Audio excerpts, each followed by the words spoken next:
ఇక్కడ చూడండి, Narender surrender. Trump ఆదేశించారు, ప్రధాని మోడీ ఆపేశారు. పాక్తో కాల్పుల విరమణపై రాహుల్ విమర్శలు. కొద్దిగా ఒత్తిడి తెస్తే చాలు బీజేపీ ఆర్ఎస్ఎస్ నాయకులు లొంగిపోతారు. స్వాతంత్రోద్యమ కాలం నుంచి అంతే. నాడు అమెరికా బెదిరింపులకు ఇందిర లొంగలేదు, పాక్ను ముక్కలు చేశారు రాహుల్. 6 పాక్ ఫైటర్లను కూల్చాం, ఒక C-130 2 నిఘా విమానాలు కూడా, 30 పైగా క్షేమపులు, గాలిలోని ధ్వంసం, పెద్ద సంఖ్యలో డ్రోన్లు కూల్చివేత. ఆపరేషన్ సింధూర్ డేటాపై రక్షణ శాఖ ఇండియా టుడే కథనం.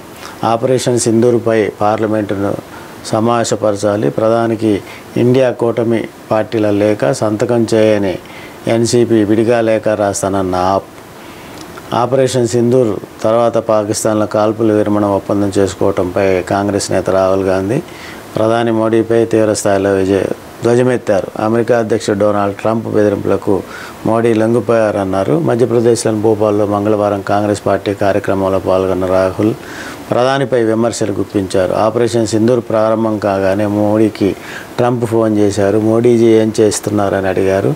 నరేందర్ సరెండర్ అన్నారు. వెంటనే మోడీ కాల్పుల విరమణ ప్రకటించారు. ట్రంప్ ఆదేశాలను తూచా తప్పకుండా పాటించారు అని రాహుల్ ఎద్దేవా చేశారు. బీజేపీ ఆర్ఎస్ఎస్ నేతలపై కొద్దిపాటి ఒత్తిడి తెచ్చినా వెంటనే లొంగిపోతారని, భయంతో పారిపోతారని వారి గురించి తనకు బాగా తెలిసిన అన్నారు. అదే సమయంలో మాజీ ప్రధాని ఇందిరాగాంధీని పొగడ్తలతో ముంచెత్తారు. అమెరికా బెదిరింపులను సైతం లెక్క చేయకుండా ఇందిరాగాంధీ హయాంలో 1971లో పాకిస్తాన్ను భారత్ విచ్ఛిన్నం చేసింది, అగ్రరాజ్యాలకు తల వంచకుండా పనిచేసింది. గాంధీ, నెహ్రూ, సర్దార్ పటేల్ వీరంతా అగ్రరాజ్యాలను వ్యతిరేకించిన పోరాడిన యోధులే అని రాహుల్ చెప్పారు. ఇది బీజేపీ ఆర్ఎస్ఎస్ నేతలకు కాంగ్రెస్ నేతలకు మధ్య ఉన్న తేడా. భారత స్వాతంత్రోద్యమ సమయం నుంచి అంతేనని, వారికి లొంగిపోతూ లేఖలు రాయటం అలవాటని వ్యాఖ్యానించారు. కొద్దిపాటి ఒత్తిడి తెచ్చినా లొంగిపోతారని, అది వారి నైజమని విమర్శించారు. కాంగ్రెస్ పార్టీ ఎన్నటికీ లొంగిపోదని అన్నారు. కాంగ్రెస్ నేతలంతా పోరాట యోధులని చెప్పారు. ఇది మొత్తంగా రాహుల్ గాంధీ దీని మీద మాట్లాడిన అంశం. అదేవిధంగా దీని కంటిన్యూషన్ G7కి ఆహ్వానం రాకపోవటం భంగపడటం. కెనడాలో జరగనున్న G7 దేశాల సదస్సును ప్రధాని మోడీకి ఆహ్వానం అందలేదని, దీంతో G7లో ప్రధాని పాల్గొనకపోవడం 6 ఏళ్లలో తొలిసారి అవుతుంది. ఈ అంశంపై కాంగ్రెస్ విమర్శలు గుప్పించింది. America, France, Britain, Japan, Italy, కెనడాతో పాటు జర్మనీ అధినేతలు G7 సదస్సులో పాల్గొనున్నారని, వీరితో పాటు బ్రెజిల్, మెక్సికో, దక్షిణాఫ్రికా, ఉక్రెయిన్, ఆస్ట్రేలియా దేశాలకు ఆహ్వానం అందిందని కాంగ్రెస్ ప్రధాన కార్యదర్శి జయరాం రమేష్ అన్నారు. 2014కి ముందు G8కి ఉండేదని, నాటి ప్రధాని మన్మోహన్ అప్పట్లో ఆహ్వానం అందేదని, 2014 తర్వాత ఆ సాంప్రదాయం కొనసాగినప్పటికీ 6 ఏళ్ల తొలిసారి మన ప్రధానికి ఆహ్వానం అందలేదన్నారు. ఇలా ఎలా చూసినా దౌత్యపరంగా ఇదో భంగపాటని చెప్పారు. అయితే G7 సదస్సుకు ఆహ్వానం అందినా ప్రస్తుత పరిస్థితుల్లో ప్రధాని మోడీ హాజరయ్యే అవకాశం లేదని సన్నిహిత వర్గాలు పేర్కొంటున్నాయి. ప్రస్తుత కెనడాతో నెలకొన్న పరిస్థితుల నేపథ్యంలో మోడీ అక్కడికి వెళ్ళకపోవచ్చు అనే వాదన ఉన్నారు. ఇందులో ముందుగా చూసినట్టయితే నరేందర్ సరెండర్ అనే అంశం, రాహుల్ గాంధీ, కాంగ్రెస్ పార్టీ మొత్తంగా సింధూర్ సంబంధించిన అంశంలో ప్రధానమైన విమర్శలు చేస్తూ ఉన్నారు. ఏదైతే పాకిస్తాన్తో యుద్ధం ప్రారంభమైన నేపథ్యం, అదేవిధంగా సింధూర్ ఆపరేషన్ 1 సందర్భంలో భారతదేశం అంతా అన్ని రాజకీయ పార్టీలు కేంద్ర ప్రభుత్వానికి మద్దతు ఇచ్చాయి, యుద్ధానికి మద్దతు ఇచ్చాయి. అదేవిధంగా భారత ప్రభుత్వం ఎటువంటి నిర్ణయం తీసుకున్నా దానికి సంబంధించి పూర్తి స్థాయి మద్దతు భారతదేశంలో అన్ని రాజకీయ పక్షాలు మద్దతు ఇచ్చాయి.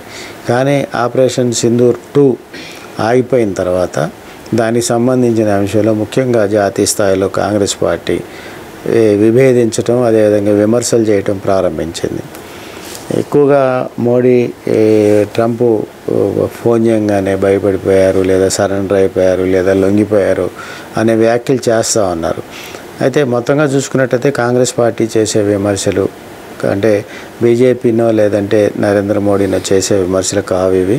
భారతదేశం పట్ల చేసే విమర్శలు, భారతదేశాన్ని అవమానిస్తుంది కాంగ్రెస్ పార్టీ అనే విమర్శలు బీజేపీ పార్టీ చేస్తూ ఉంది. ఎందుకంటే దేశ భద్రతకు సంబంధించిన అంశంలో పాకిస్తాన్ మీద యుద్ధం ప్రకటించింది. దాని మీద త్రివిధ దళాలు ముందుకు పోయి వాళ్ళ స్వతంత్ర నిర్ణయంతో పూర్తి స్థాయి అధికారాలు కట్టబెట్టిన నేపథ్యంలో వారు ఏ విధంగా ముందుకు పోయినా దానికి కేంద్ర ప్రభుత్వం పూర్తి స్థాయి అండగా ఉంటుంది, ఆ నిర్ణయానికి కట్టుబడి ఉంటుంది అని చెప్పి వాళ్ళకి సర్వ హక్కులు ఇచ్చిన నేపథ్యం ఉంది.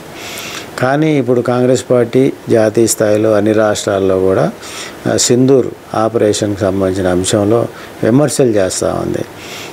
ఎందుకు చేస్తూ ఉందని చూసుకున్నట్టయితే మనం సింధూర్కు సంబంధించిన అంశంలో దేశంలో అన్ని వర్గాలు కింద స్థాయి నుంచి కూడా రోడ్ల మీదకి వచ్చి త్రివిధ దళాలకి మద్దతు తెలపటం, నరేంద్ర మోడీకి హర్షం వ్యక్తం చేయటం, ధన్యవాదాలు తెలపటం, సెల్యూట్ చేయటం ఇవంతా కూడా కొనసాగింది. ఈ నేపథ్యంలో బీజేపీ వర్సెస్ కాంగ్రెస్గా ఒక పక్క బీజేపీకి మద్దతు తెలపటం, ఒక పక్క నరేంద్ర మోడీని శిఖరాగ్రానికి ఎత్తటం, ఈ పరిస్థితుల నేపథ్యంలో కాంగ్రెస్ పార్టీ అలర్ట్ అయినట్టుగా భావించాలి. ఎందుకంటే కొన్ని చోట్ల ఎన్నికలు ఉన్న నేపథ్యం ఉంది. ఈ పరిస్థితుల్లో సామాన్య ప్రజలంతా కూడా మోడీకి జిందాబాద్ కొట్టడం, ఒక పక్క త్రివిధ దళాలకి జిందాబాద్ కొట్టడం, భారత్ మాతకి జై అని చెప్పటం, ఈ నేపథ్యంలో జాతీయత భావంతో పాటుగా మోడీకి క్రెడిట్ అంతా వెళ్ళిపోతుంది. సామాన్య ప్రజలంతా ఆ వైపుగా వెళ్తూ ఉన్నారు. అన్ని రకాల ప్రజలు, అన్ని రంగాల ప్రజలు మోడీ పట్ల ఆకర్షితులు అవుతున్నారు. కాబట్టి ఈ విమర్శలు చేస్తూ ఉన్నారు రాహుల్ గాంధీ కానీ, కాంగ్రెస్ పార్టీ జాతీయ స్థాయి నాయకత్వం కానీ, కింది స్థాయి నాయకత్వం కానీ అనే విమర్శలు బీజేపీ చేస్తూ ఉంది. ఇక్కడ చూడండి, నరేందర్ సరెండర్, ట్రంప్ ఆదేశించారు, ప్రధాని మోడీ ఆపేశారు, పాక్తో కాల్పుల విరమణపై రాహుల్ విమర్శలు. కొద్దిగా ఒత్తిడి తెస్తే చాలు బీజేపీ ఆర్ఎస్ఎస్ నాయకులు లొంగిపోతారు. స్వాతంత్రోద్యమ కాలం నుంచి అంతే, నాడు అమెరికా బెదిరింపులకు ఇందిర లొంగలేదు, పాక్ను ముక్కలు చేశారు రాహుల్. 6 పాక్ ఫైటర్లను కూల్చాం, ఒక C-130 2 నిఘా విమానాలు కూడా, 30 పైగా క్షేమపులు గాలిలోని ధ్వంసం, పెద్ద సంఖ్యలో డ్రోన్లు కూల్చివేత. ఆపరేషన్ సింధూర్ డేటాపై రక్షణ శాఖ ఇండియా టుడే కథనం.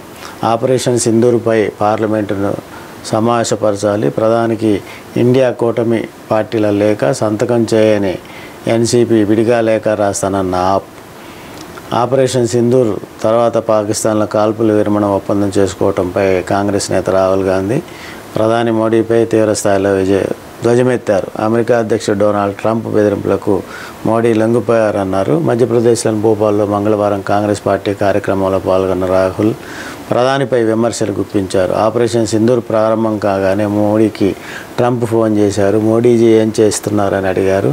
నరేందర్ సరెండర్,